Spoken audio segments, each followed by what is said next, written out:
ہم نہ ڈرے ہیں نہ ڈریں گے. اگر ہمارے دل میں ڈر کسی کا ہے تو ایک اللہ وحدہ لا شریک کا ہمارے دل میں ڈر ہے. اللہ کے علاوہ ہم کبھی کسی سے ڈرے ہی نہیں ہیں. ہم جتنے بھی اعمال کرتے ہیں, آج جو ہم خاموش بھی رہتے ہیں, ہم تمہارے اوپر زیادہ ظلم و زیادتی جو نہیں کرتے ہیں, یہ بھی ہمیں اسلام نے تعلیم دی ہے, یہ بھی ہمارا اسلام بتایا ہے. اور جس پولیس والے کا آج تم سہارا لیتے ہو, جس پولیس چوکی کا آج تم سہارا لیتے ہو, پوری دنیا کو میں بتا دوں کہ یہ بھی ہمارے عمر فاروق رضی اللہ تعالی عنہ کا دیا ہوا ہے. تمہیں تو معلوم ہی نہیں.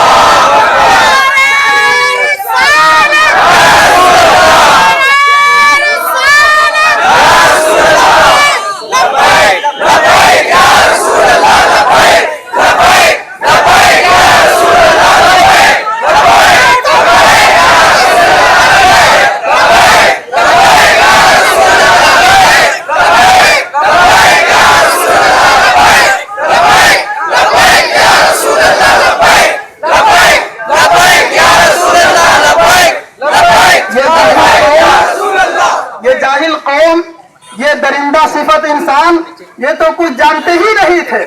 یہ جتنے اچھائیاں ہمارے درمیان اور پورے ہندوستان میں, پوری دنیا میں جو پھیلے ہوئے ہیں, الحمدللہ یہ اسلام کی عطا, اسلام کی دین ہے.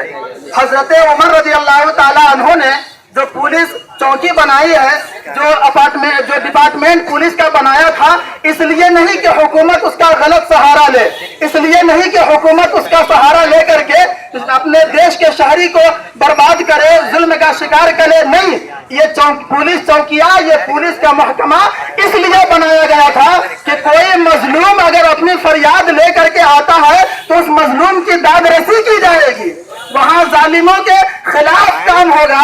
لیکن افسوس ہے یہاں مظلوم کے خلاف کام ہو رہا ہے. میں حکومت وقت سے گزارش کرتا ہوں کہ جو کچھ بھی دنگے فسادات ہو رہے ہیں, جلد سے جلد اس پر روک لگانے کی کوشش کرو. اور تریپورہ میں جو بھی دنگائیوں نے دنگے کیے ہیں اور جو ریلیاں نکال کر کے میرے آقا کی شان میں گستاخیاں کی ہے, تمہارے پاس فوٹو ہے, تمہارے پاس ویڈیو ہے, ایک ایک کو چھان چھان کر کے نکال کر کے تم اسے سزا دو اور یہ دکھاؤ کہ حکومت اپنے دیش کے ہر شہری کے ساتھ میں ہے, ہر شہری کا ساتھ دینا چاہتی ہے. تم نعرہ تو لگاتے ہو سب کا ساتھ سب کا وکاس, لیکن جب ظاہر کرنے کی بات آتی ہے تو یہ نعرہ تمہارا کھوکھلا نظر آتا ہے. اگر واقعی تم سب کا ساتھ سب کا وکاس کا نعرہ لگا کر کے اس پر عمل کرنا چاہتے ہو تو میں حکومت وقت کو دعوت دیتا ہوں کہ جلد سے جلد تریپورہ کے ظالموں کو, فسادیوں کو جیل کے پیچھے ڈالے, اور جس نے میرے آقا کی شان میں گستاخی کی ہے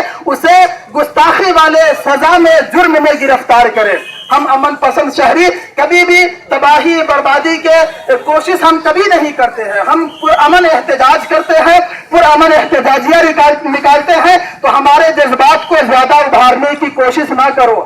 ہم ٹھنڈے ہیں, شانتی چاہتے ہیں تو ٹھنڈے رہنے دو, شانتی رہنے دو, ورنہ مسلمانوں کا سیلاب اگر روڈ پر نکل گیا تو پھر کوئی پولیس اور کوئی حکومت اس سیلاب کو روکنے کی طاقت نہیں رکھتی.